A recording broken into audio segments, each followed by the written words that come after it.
नमस्कार, जय हिंद। आप सभी का मैं अभिनंदन करता हूं, स्वागत करता हूं unique academy by Aryan Sharma की तरफ से एक बेहतरीन लेक्चर वीडियो में। आज की जैसे हमारी लेक्चर होने वाली है आपकी खंड काव्य से संबंधित कक्षा 10 के लिए, जो कि बहुत इंपॉर्टेंट होने वाला है। लखनऊ, सहारनपुर, फैजाबाद, बांदा और झांसी और हरदोई जैसे जिलों के लिए। जय सुभाष विनोद चंद्र पांडे विनोद जो द्वारा ये रचित है आपका खंड काव्य, बहुत ही महत्वपूर्ण होने वाला है। ठीक है, तो आज इस खंड काव्य को पूरी तरह से फिनिश करूंगा और जितने भी सर्ग हैं वो बताऊंगा और क्वेश्चन किस प्रकार से आते हैं आपके एग्जाम्स में वो बताऊंगा और हर प्रकार से संभव प्रयास करूंगा आपको तैयारी आपकी मजबूत कराने की। ठीक है, मैं अपनी तरफ से मेहनत कर रहा हूँ, आपके लिए वीडियोस बना रहा हूँ, आपको तैयारी करवा रहा हूँ, तो आप अपनी तरफ से भी मेहनत दीजिए 100%। जब दोनों तरफ से होगा तभी जाके मज़ा आएगा, तभी आपकी तैयारी अच्छे से होगी। ठीक है, तो आप देख सकते हैं यहाँ पे आपके किस किस प्रकार से आपके क्वेश्चन बता रखे हैं।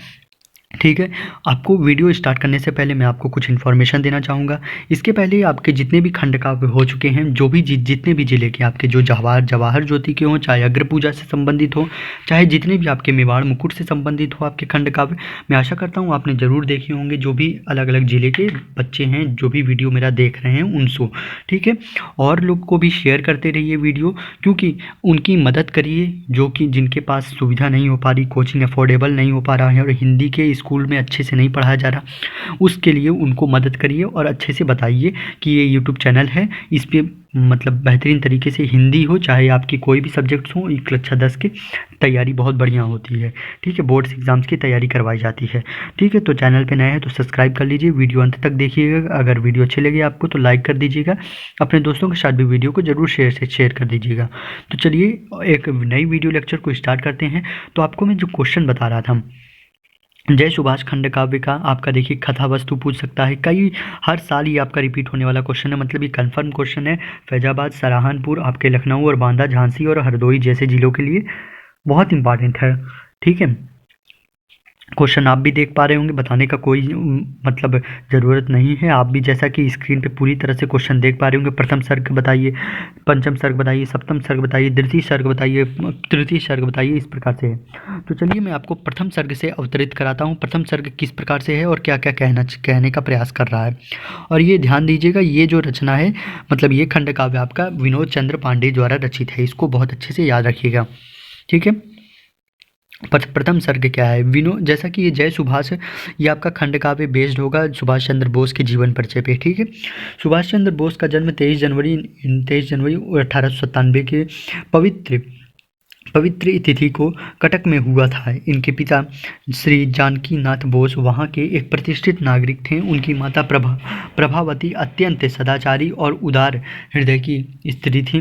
बचपन से ही सुभाष के जीवन पर माता और पिता तथा विद्यालय की एक शिक्षक बेनी माधव का अत्यधिक प्रभाव पड़ा। साहस, निर्भीकता, बुद्धिमत्ता और तेजस्वी बालक सुभाष अपने माता पिता और गुरु जी से सहज ही प्राप्त कर ली थी।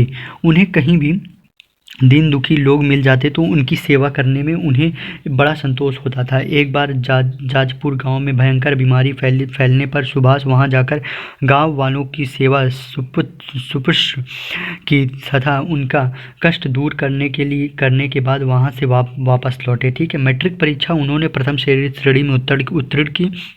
स्वामी विवेकानंद का सारगर्भिता भाषण सुनकर मृत्यु ज्ञान की खोज में वह घर से निकल पड़े। ठीक है, काशी, मथुरा, वृंदावन, हरिद्वार आदि स्थानों पर सच्चा साधुत्व प्राप्त न करके वह वापस लौट आए और फिर अध्ययन में जुट गए। प्रथम श्रेणी में इंटर की परीक्षा पास करके वह प्रेसिडेंसी कॉलेज में प्रविष्ट हुए। वहाँ के एक प्रोफेसर जो अंग्रेज थे, भारतीयों से बहुत घृणा करते थे। एक बार भारतीयों के प्रति किए गए अपमान से आहत होकर सुभाष ने उनके गाल पर एक तमाचा जड़ दिया था। परिणाम स्वरूप वे स्कूल से निकाल दिए गए।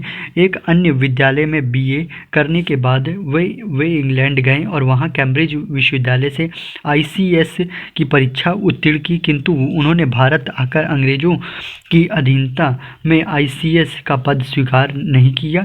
वे पूरी निष्ठा के साथ देश सेवा में कार्य करने लगे।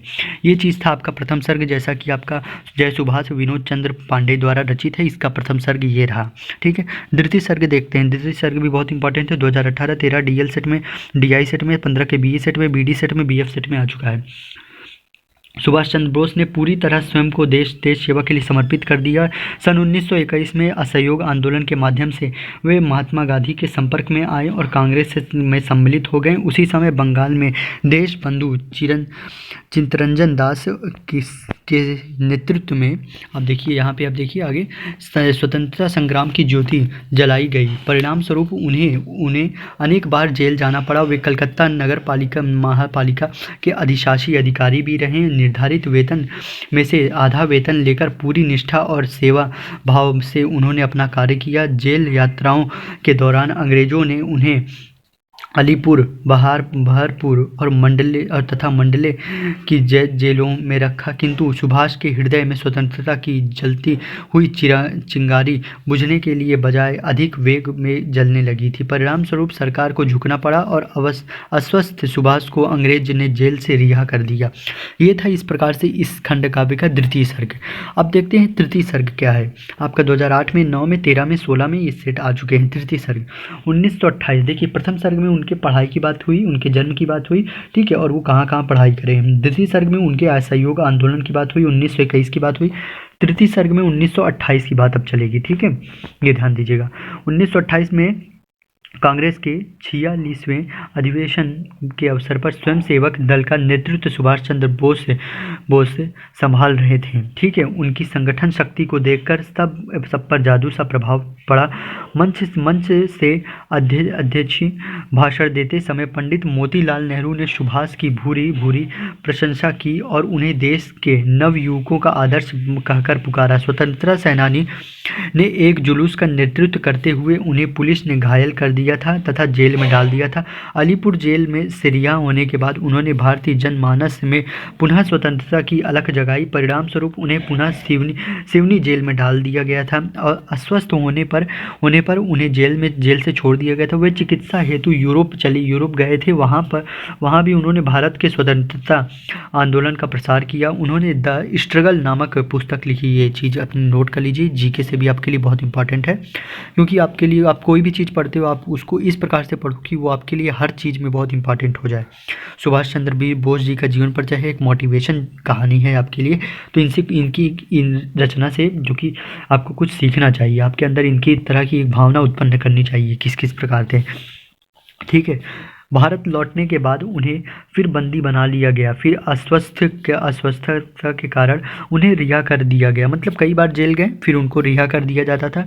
पुनः वह विदेश चले गए। लौटने पर उन्हें हरिपुर कांग्रेस अधिवेशन का अध्यक्ष बना दिया गया था, ठीक है। अब कांग्रेस के अध्यक्ष बन गए थे 2000, मतलब कि अब चतुर्थ सर्ग में आप देखिए 51 अधिवेशन की अब बात होगी।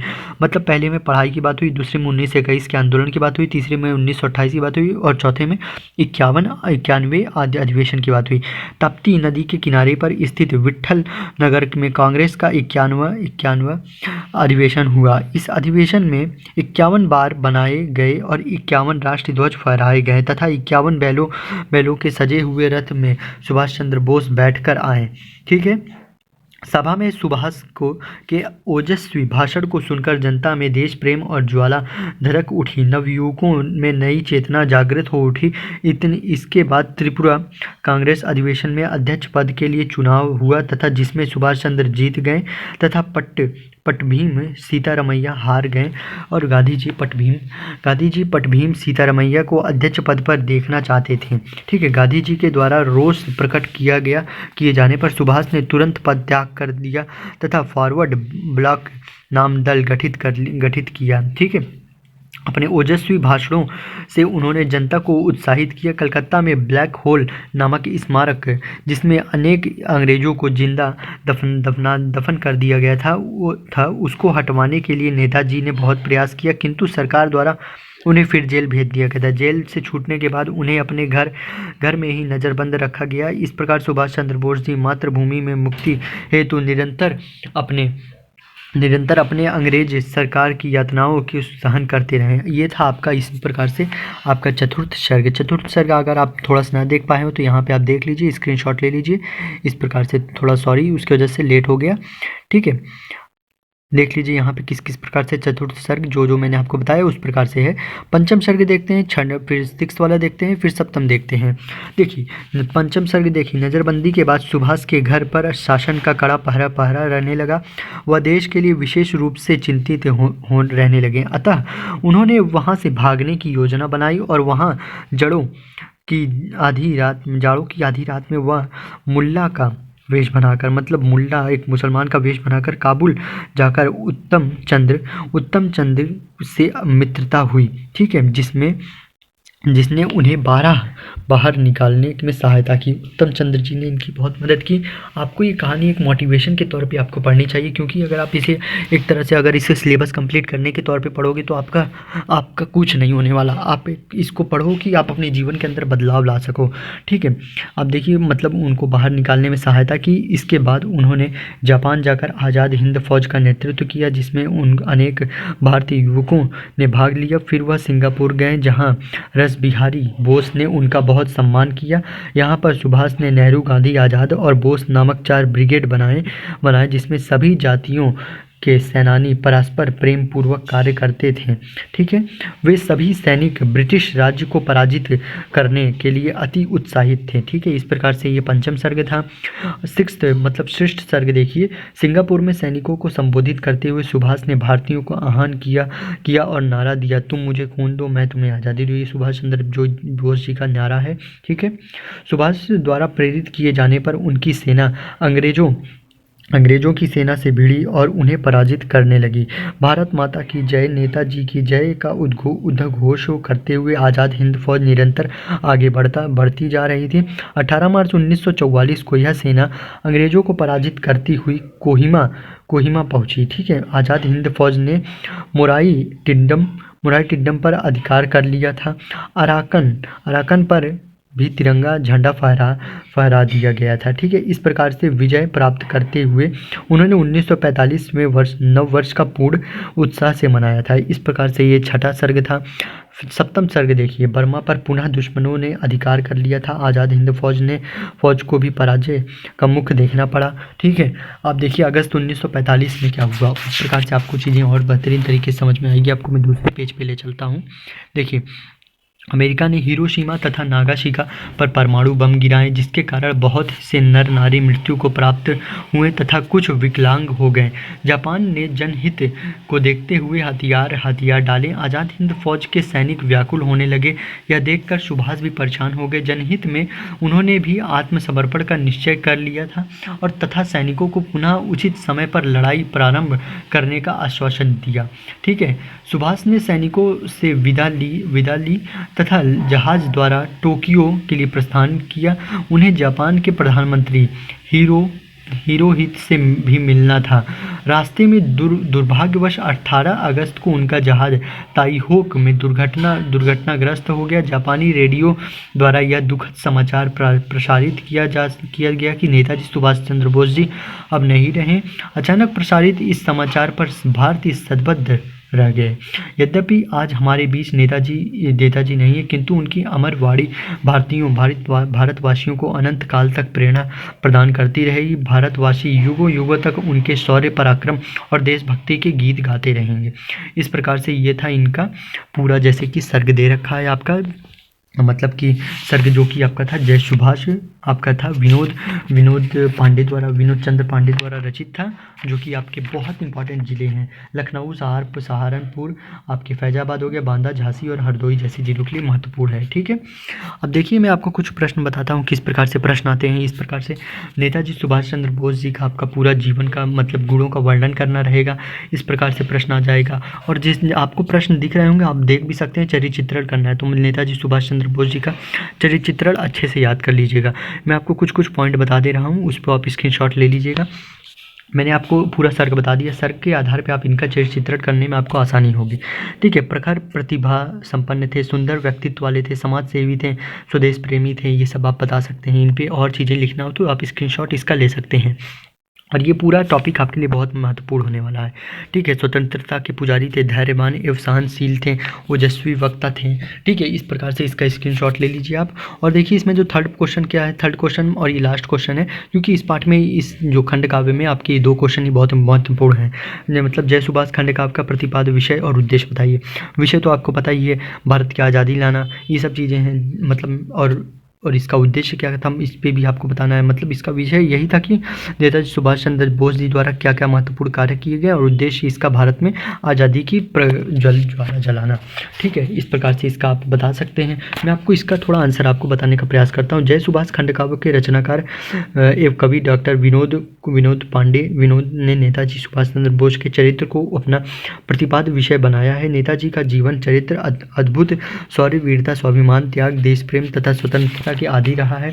कवि का उद्देश्य रहा है उनके चरित्र का जनमानस को इन्हीं महान गुणों से प्रेरित करना। मैंने आपको देखिए चैप्टर के बीच बीच में ही आपको बताया कि आप ये चैप्टर इस हिसाब से पढ़िएगा कि आप इससे कुछ सीख पाएँ। इसको आप अपने बोर्ड के एग्जाम्स के लिए इंपॉर्टेंट तो है ही, उस हिसाब से पढ़ेंगे आप ही, पर इससे आप इस तरह से भी पढ़िएगा कि आप इससे कुछ सीख पाएँ। तो इस प्रकार से आप इसका आंसर दे सकते हैं। ठीक है, आप इसका स्क्रीनशॉट ले सकते हैं हर सर्ग का, क्योंकि सर्ग बहुत इंपॉर्टेंट होते हैं। ठीक है, चलिए स्क्रीनशॉट ले लीजिए। अगर वीडियो अच्छी लगी है तो आप लाइक कर दीजिए, अपने दोस्तों के साथ भी शेयर कर दीजिए, चैनल पे नए हैं तो सब्सक्राइब कर दीजिए। और बाकी जितनी भी पुरानी वीडियोस अपलोड हैं, चाहे खंड काव्य की हो, चाहे गद्य की हो, चाहे पद्य की हो, ज़रूर उनको देखिए, क्योंकि वहाँ से भी आपको तैयारी करने में और मजबूती मिलेगी। जो चीज़ें आपकी नहीं कंप्लीट हैं उनको भी आप ज़रूर देखिए और कमेंट करके ज़रूर बताइएगा कि आपको वीडियो कैसी लगी। और कमेंट करिए कि आपको नेक्स्ट लेक्चर किस पे चाहिए, तो उस पर आपकी नेक्स्ट वीडियो बनेगी। ठीक है, तो आज के लिए बस इतना ही। अपना ख्याल रखिए, अच्छे से पढ़िए। जय हिंद, नमस्कार।